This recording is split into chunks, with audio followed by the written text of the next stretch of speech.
Yo, what's going on, everybody? This is Dylan Talk Sports. My name is Dylan. In this video, what we're going to be doing is we're going to be recapping the NFL trade deadline moves, all the trades that kind of went down. We're not really going to go back too far. We're just going to kind of cover the important ones. But like I said, we're going to kind of go through all the trades that kind of went down. There's some good ones, there's some bad ones, but there's also a few interesting ones that we're going to kind of go over. So without further ado, if you're going to enjoy, drop a like. And without further ado, let's get into it.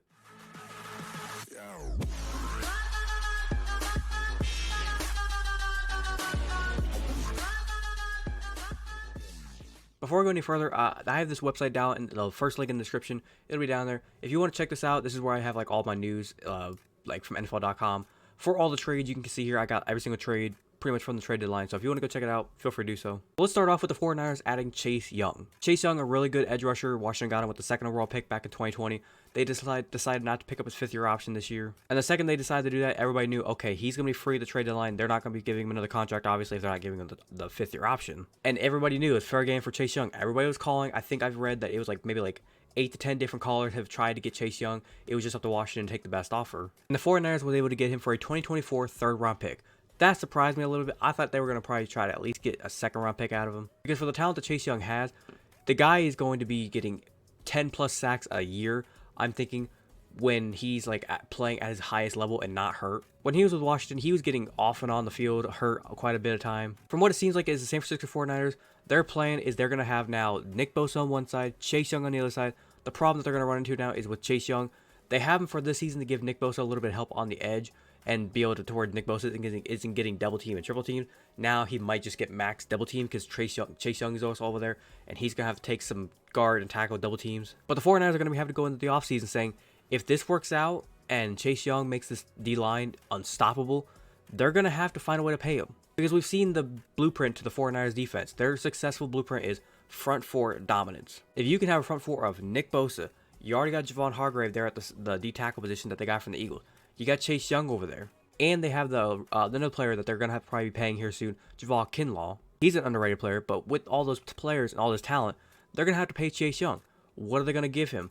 Based off of the way how he's been up and down and injured a lot, they could give him maybe like a 4-year, $90 million, maybe $100 million contract. And who says Chase Young might not look at that and say, no, you see what Nick Bosa got? I want $1 million more than he got. Now, I'm pretty sure everybody's going to say he ain't getting that, but be realistic. Everybody wants to get more money than the other person got. And even though Chase Young isn't worth that much, he might be risky and decide to tell his agent, I want that contract. Looking at the grades, they gave San Francisco an A-. I would agree that's like an A- for them. The reason why it's not an A or an A+ is because the fact that they're going to have to find a way to sign him to a future long-term deal. And that'll be interesting in the offseason. And then for Washington, they give him a B-.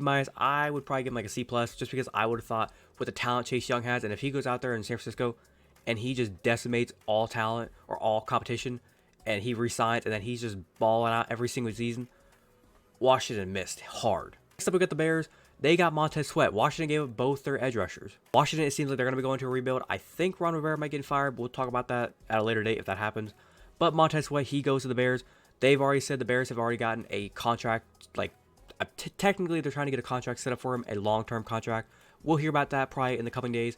But they're trying to get a contract set up for him. Montez Sweat, he's a great talent. He's on the field almost all the time. He's a pretty reliable source whenever it comes to sacks, tackles, production. The Bears defense desperately needed to add some talent. Their defense is just putrid. I think their plan is now with Montez Sweat up there, they're going to be able to have him come in and try to take over that defensive front.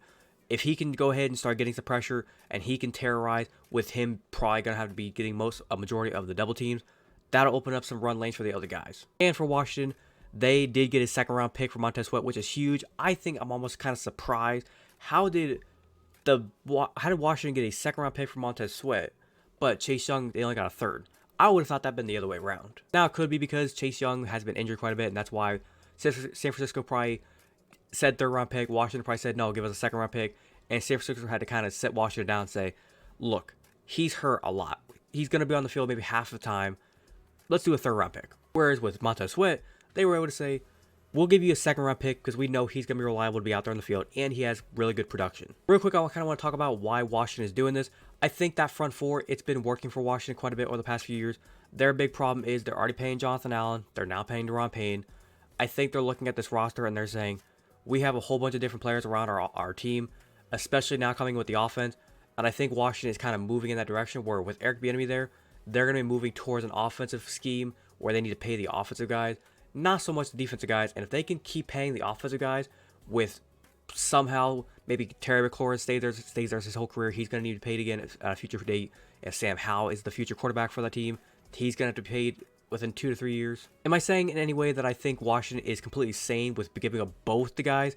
No. I think they're stupid for that. I think they should have been able to hold out to at least one of them. If you want to trade Chase Young, fine. Keep Montez Sweat. If you want to trade Montez Sweat, fine. Keep Chase Young. But giving up both of them, I don't know, man. They give the Bears a C-. I would honestly give this like a B-. Still minus, but on a B side. This is a good move because they have like almost no defensive players other than the corner Jalen Johnson. He's playing really good, but I think is in the last year of his contract. Will he re-sign next year, the Bears? We'll see. But Montez Sweat coming in there, and if he re-signs, you're going to have then him, and if you can re-sign Jalen Johnson, 2 corner pieces for your defense. Really good future. And then Washington gets an A for their grade. I would agree. Maybe an A-, but getting a second-round pick out of Montez Sweat, that was huge. Next up, the Vikings, they got Josh Dobbs and a 7th-round pick in exchange for a 6th-round pick. The Vikings, for those of you who have not heard, or maybe didn't hear, it says it here as well. Kirk Cousins, he had torn his Achilles. It was in the game against the Green Bay Packers. It was sad. You kind of saw the play. It was hard to tell whenever you're watching it live, but when you slow it down, same thing with the Aaron Rodgers injury. You can literally just see the Achilles like pop and like recoil. It was a little gross. And he was having a pretty good year. He was really showing up to be a good quarterback this year, even though they're about 4-4. It was kind of sad to see him go down. Everybody's rooting for him. So Minnesota had to basically look at themselves in the mirror, and they had to say, we're 4-4. We thought we were dead when we were 2-4. We need to find something to fix us. I don't know if I would have went with Josh Dobbs, but I mean, I guess it works for now. When you watch Josh Dobbs play there in Arizona, he's out there. It looked like he's playing by himself. He's got no offensive line. The receivers are doing the best they can, and he's out there actually keeping Arizona in some of these games. Now imagine him with Minnesota, where he has somewhat of an actual offense around him that can help him. Kevin O'Connell already had a press conference where he basically said, as long as we can help Josh and just get him comfortable, we think we can win games with him. Now, do I think they're going to be going to the playoffs, going far? Probably not with Josh Dobbs, but I think it gives them a fighting chance in every game to where hopefully maybe their defense can help them out. Maybe they get a late game heroic play from a receiver going up for a 50-50 ball. And who knows, Justin Jefferson, he's on IR still. Hopefully he'll come back soon, and maybe he'll be a great weapon for Josh Dobbs to be able to just, like I said, throw it up, give him a shot. And then for Arizona's kind of point of view, they're clearly tanking. People saying, well, if they were clearly tanking, Josh Dobbs was already losing these games. Why wouldn't they keep him? I think it kind of goes both ways to where it's like they're trying to get rid of him because they know he's keeping them in these games, and they're like just barely losing. I think Arizona has at this point is kind of saying we wanted to lose, so let's just get rid of any player that is giving us any hope to win these games. Trade them away. Looking at the grades they gave them, Minnesota got a B+. I would give a B, solid B. And then looking at Arizona's grade, I would say like a B as well. This one was before the trade deadline. This was actually a little bit slept on. We got the Seahawks trading for Leonard Williams. The Seahawks front four has been a little bit lackluster this year, but now adding Leonard Williams, this is going to be a huge move for them. They were able to get him from New York Giants for a 2024 second-round pick and a 2025 fifth-round pick. When I saw this trade, this one actually kind of surprised me of kind of what they had to give up for that caliber player. But then again, I believe Leonard Williams is already signed to a long-term contract, so that's why they had to add on a little bit more compared to what Washington kind of did earlier on. The Giants clearly are 2-6. They're not having a good year this year, and I think they had sympathy for some of their better players like Leonard Williams to where they can say, we're not going to do much this year. We're going to send you somewhere where we know you can win. Either that or the Giants just became stupid in one day. Looking at the grades they gave, Seahawks, I would give them a B as well, probably. For the Giants, they got an A. I think it's more or less because they got some pretty nice picks. I would give this like a B minus, because why are you trading him away? We got the Eagles trading for Kevin Byard. Pretty good trade. Howie Roseman is just doing his thing out there. It feels like no matter what this guy says to any other GM, they just automatically say, yes, Howie. I do what you say, Howie. They got Byard for Terrell Edmonds, a 5th-round pick this upcoming year, and a 6th-round pick this upcoming year. Kevin Byard's been with the Titans for a couple years. He's been playing really good. All-pro caliber, Pro Bowler.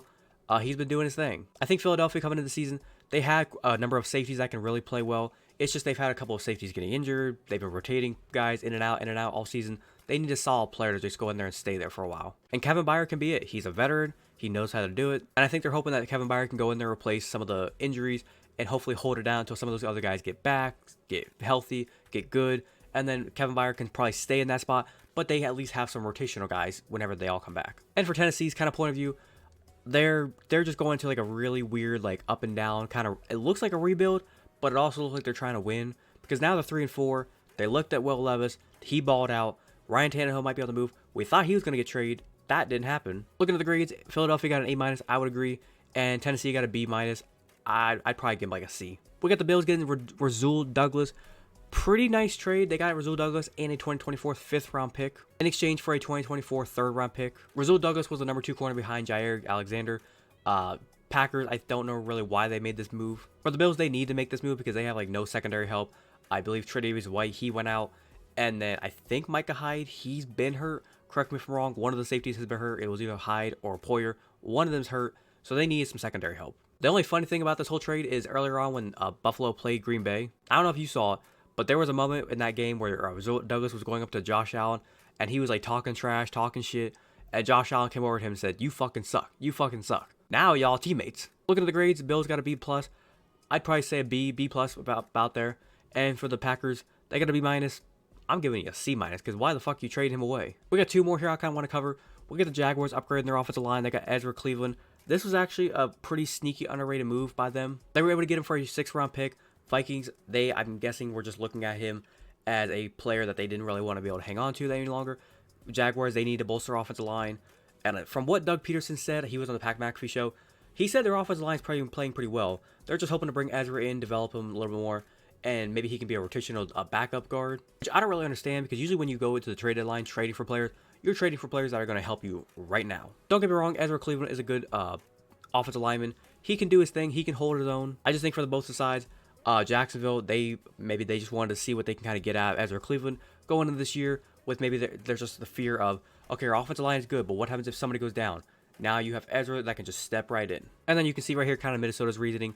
Dalton Risner, the veteran, he is a better pass protector at this stage, and Cleveland set to hit the free agency in the offseason.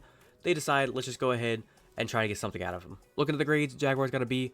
I would probably give them B, B-, just because of the fact of all they really did was add depth to their offensive line with this trade. And then for Minnesota, they got a C. I would probably agree. I really kind of what they were trying to do. They're just saying, we need to get something out of him because he's probably not going to re-sign with us this year. And also, with the way the offensive line market is growing, they might not view him at that level of money that he's probably asking it for. So they figured, let's just try and get some value out of him. And I'm sure push comes to shove. For those of you who do know kind of trades, I'm sure 2024 6th-round pick, they probably tried to get maybe like a 5th, but I'm sure the Jaguars GM probably said, if you want a 5th, make it a 2025. But if you want a 2024 draft pick, it's going to be a 6th or a 7th. And they probably just settled on a 6th, got it over with. Last one, this one kind of pissed me the fuck off. We got the Lions trading for Donovan Peoples-Jones, my boy, my bro, from the Browns. What are you doing? The Lions go out and add a very, very physical receiver, dominant whenever it comes to run blocking. He can get downfield. He's not really the best route runner, but he can get open when he needs to. He can catch the fade balls. He can go make some contested catches. And it seems like reading this here, Marvin Jones is going to be stepping away from ball. So with Jameson Williams, Amon St. Brown, and then now with Donovan Peoples-Jones being in there, they got like a 3-headed monster of receivers. They were able to get him for a 2025 6th-round pick. That fucking pisses me off. I think he's worth more than that. Y'all are probably going to say I'm stupid. I don't care. I'm a Browns fan. I'm going to support my boy. But I do kind of see why the Browns did this. And it was talked about in the offseason of what we're going to do with DPJ. And for those of you who do not know, like, are not Browns fans, Andrew Berry, the general manager of the Browns, he has like this philosophy of rinse and reuse. He drafts talent, good talent, develops talent. They're good. But when that 4th year, maybe 5th year comes where they need to either take the player option or they need to sign to a new contract, he finds a way in that second to last year of where the player is going to be needing to re-sign with them, and he just finds a way to draft another player at their same position, same type of player, and then where we can just say, okay, when it's time for you to go, you can walk or we'll trade you away. And then we have this other guy who's maybe not a rookie, maybe they're a 2nd year now, to where they can now then come into the 2nd year or 3rd year and develop to be the guy. And that's what they're trying to do with Cedric Tillman, the draft pick that we just got last year. Cedric Tillman is currently a rookie. Donovan Peoples-Jones is gone. David Bell, I think, is going to have to be the guy now that also steps up. But the Browns, the number 1 receiver, obviously, is Amari Cooper. Number 2 is Elijah Moore. But now, we're going to need some of these guys to step up. David Bell, you've been in the system for about 2 to 3 years now. Step up. And Cedric Tillman, I know you're a rookie, but you're going to have to step up. Donovan Peoples-Jones, the reason why we had him and Amari Cooper, they can catch the jump balls. Amari Cooper, we don't really need him catching too many of those jump balls because we need him to be the shifty, crafty route runner. When it comes down to 2nd and goal, 3rd and goal, 5-yard line, and we need you, the quarterback, to just throw the ball up, it's going to be right up in the air. It's you and the corner. Nobody else around. You're on an island. Can you go catch the ball? Cedric Tillman, we need you to do that. We've relied on Donovan Peoples-Jones to be that for the past couple of years. Can you be the guy now, Cedric? I'll stop ranting, but when you look at the grades, Bears, Lions got a B+. I would say, I'd agree with that. Like we said earlier, Marvin Jones stepping away, giving them B+ is a fair grade because they needed to replace that kind of talent, and I think getting Donovan Peoples-Jones is a huge talent upgrade for that. And with the Browns getting a C, I think the reason why it's so low, and I would agree, is because of, like I said, it's one of those things where why didn't we resign him? And I think if the reason why we didn't resign him is, yes, we like to rinse reuse, like I said, but if Donovan Peoples-Jones and his agent were coming in there saying we want 24 to 27 million, you're fucking traded. But if they were coming in there saying, give us 15 to 20, we can discuss that. We can work it out. Let's take it into the offseason. Let's discuss in free agency. But like I said, if DPJ's agent and him were coming to the Andrew Berry in the front office saying, we want this much money, and Andrew Berry was like, fuck that, that's probably why I got traded. That's all I'm going to do in this video here.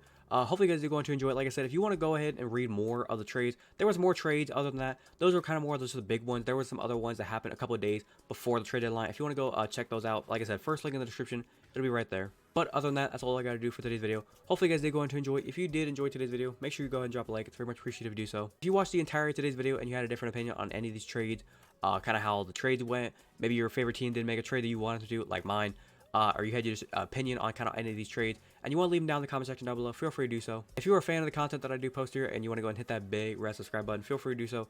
And do not forget to hit that little notification bell to be notified the second I post. But without further ado, this has been Don Talk Sports. Have a great rest of your day. Peace.